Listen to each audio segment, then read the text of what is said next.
नमस्कार दोस्तों। तो जैसा कि मेरे गुरुजी ध्रुव राठी ने आपको बता ही दिया है कि फ्रीडम हाउस इंडेक्स ने इंडिया को फ्री से पार्टी फ्री की कैटेगरी में रख दिया।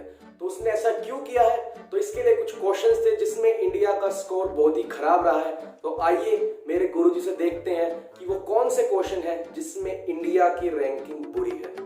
एक एक करके देखते हैं, लेकिन उससे पहले इस चीज को अपने दिमाग से निकाल दो कि ये freedom house index America based है और इसकी 80% फंडिंग अमेरिका से होती है। कोई नहीं ध्यान देगा इस बात पे, कोई नहीं, बिल्कुल ध्यान नहीं देना। तो आइए चलते हैं पहले क्वेश्चन पर जिसमें इंडिया को बेकार नंबर मिले। पॉलिटिकल राइट्स के सब्जेक्ट में जो इलेक्टोरल प्रोसेस को लेकर सवाल थे कि इंडिया में इलेक्शंस फ्री और फेयर तरीके से होती हैं, इन सारे सवालों में इंडिया को फुल मार्क्स मिले, 12 में से 12 नंबर। चलो अब तो इस रिपोर्ट ने भी मान ही लिया है कि इंडिया में इलेक्शन फ्री और फेयर होते हैं। अब ये सुनकर मुझे लगता है ज्यादातर लिबरल्स की तो छाती फूट गई होगी, हॉस्पिटलाइज कराने की नौबत आ गई होगी, जो कहते रहते हैं कि ईवीएम का मतलब है एवरी वोट मोदी। लेकिन एक सवाल था कि क्या हर सेगमेंट ऑफ पॉपुलेशन को ethnic, racial, religious, gender based, LGBT और जितने भी अलग अलग ग्रुप्स हैं, क्या इनके पास फुल पॉलिटिकल राइट्स हैं और इलेक्टोरल अपॉर्चुनिटीज हैं? इसमें इंडिया को 4 में से 2 नंबर मिले। हाँ, तो अब इस पॉइंट को मैं थोड़ा विस्तार से बताना चाहता हूँ। इस पॉइंट में कहा गया है कि जितनी पॉपुलेशन है उसका उतना ही इलेक्शन में जो जीत कर आते उतना ही रिप्रेजेंटेशन होना चाहिए, और इंडिया में ये नहीं है। ये बात बिल्कुल सही है। एग्जाम्पल के लिए 40 लोग हैं, उनमें से 10 गधे हैं, 10 घोड़े हैं, 10 हाथी हैं और 10 शेर हैं, और सबको इलेक्ट करना और केवल 4 सीटें हैं। तो इस रिपोर्ट के मुताबिक उन सब ग्रुप में से एक आना चाहिए, एक गधा आना चाहिए, एक खच्चर आना चाहिए, एक हाथी और एक शेर। लेकिन आप ही बताइए कि उन लीडर्स पर शेर को बैठना चाहिए या गधों और खच्चरों को? Are safeguards against official corruption strong and effective? Corruption के खिलाफ जो मेजर्स उठाए गए हैं, क्या वो सख्त कदम उठाए गए हैं, इफेक्टिव कदम है वो? इसमें इंडिया को 4 में से 2 नंबर मिले, क्योंकि जो लोकपाल और लोकायुक्त एक्ट का ऑपरेशन रहा है 2014 से, वो बहुत स्लो रहा है। उसकी अपॉइंटमेंट सिर्फ 2019 में ही करी गई। इस चीज में तो मैं अपने गुरुजी से बिल्कुल एग्री करूंगा। सरकार ने इन 2 चीजों के अलावा और कोई स्टेप ही नहीं उठाया है करप्शन को लेकर। Does the government operate with openness and transparency? 4 में से 3 मार्क्स मिले यहां पर, क्योंकि अक्सर RTIs लिखी जाती हैं सरकार को जिनका कोई जवाब नहीं मिलता।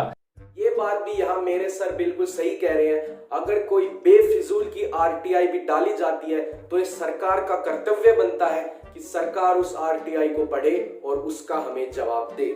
सिविल लिबर्टीज के सब्जेक्ट में सवाल हैं जैसे कि are there free and independent media? India को 4 में से 2 नंबर मिलते हैं यहां पर। इस पॉइंट को मैं थोड़ा विस्तार से बताना चाहूंगा। हमारे यहाँ एक्चुअली मीडिया फ्री बिकी हुई ऐसा कुछ नहीं है। मेरे हिसाब से यहाँ की मीडिया बायस्ड है। अगर आज के टाइम पे कोई लॉ, कोई बिल पास होता है तो उसकी कमियां गिनाने के लिए आपको रवीश कुमार है और उसके फायदे बताने के लिए सुधीर चौधरी है। तो मेरे ख्याल से मीडिया दोस्तों यहाँ पर बायस्ड है। अरे नहीं भाई, मीडिया बायस्ड नहीं है। जो रवीश कुमार बताते हैं वो सही होता है, जो इसके फायदे गिनाते हैं वो गलत है। गलत चीज तो बतानी चाहिए, फायदे नहीं गिनाएंगे तो भी चलेगा। Are individuals free to practice and express their religious faith or non-belief in public and private? 4 में से 2 मार्क्स मिले इसमें, और इसकी रियलिटी हम सब जानते हैं कि कितनी आजादी है यहाँ पर रिलीजियस फ्रीडम को लेकर देश में। अब पता नहीं ये इस रिपोर्ट वालों को क्यों लगता है कि इंडिया में रिलीजियस प्रैक्टिस करने की फ्रीडम नहीं है, उसमें इंडिया को कम नंबर क्यों दिए हैं?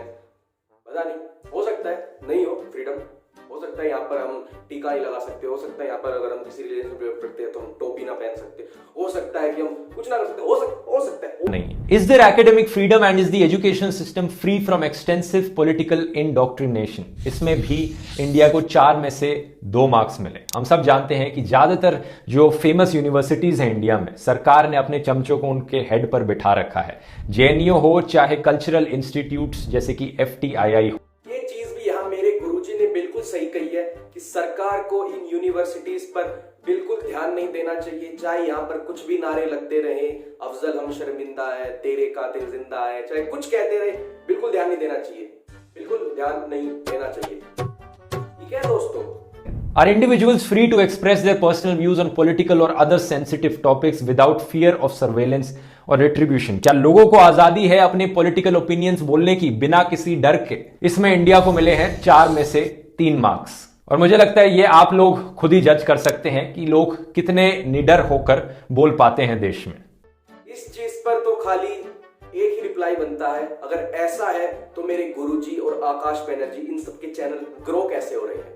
सरकार ने ना सिर्फ लोगों को फेसबुक पोस्ट लिखने तक के लिए अरेस्ट कर रखा है, बल्कि जो लोग सरकार के खिलाफ बोलते हैं उन पर इनकम टैक्स की रेड पड़वाई जाती है, तो कभी ईडी की रेड पड़वाई। इसके लिए तो दोस्तों मैं आज आपको एक फर्स्ट क्लास फॉर्मूला बनाने वाला हूं। अगर आपने कोई करप्शन किया या कुछ भी किया है तो आप सबसे पहले सरकार की आलोचना करना शुरू कर दीजिए, ताकि जब भी फ्यूचर में, क्योंकि पाप का घड़ा कभी ना कभी भरता है, अगर वो कभी भर जाए, फूटे, सरकार को पता चले, इनकम टैक्स की रेड पड़े, तो आपके पास एक वैलिड रीजन हो कि हमने सरकार की इन मुद्दों पर आवाज उठाई थी, इसीलिए सरकार ने हमें इन केसेस में अंदर करवा दिया है। बस यार आज की वीडियो में इतने। अगर वीडियो में कुछ भी बुरा लगा हो, भाई सेंटीमेंट किसी के हर्ट हो गए हो, तो भाई मैं इंस्टाग्राम पे हूँ, लिंक है डिस्क्रिप्शन में, मैं वहां मिल जाऊंगा तुम्हें गालियां खाने के लिए।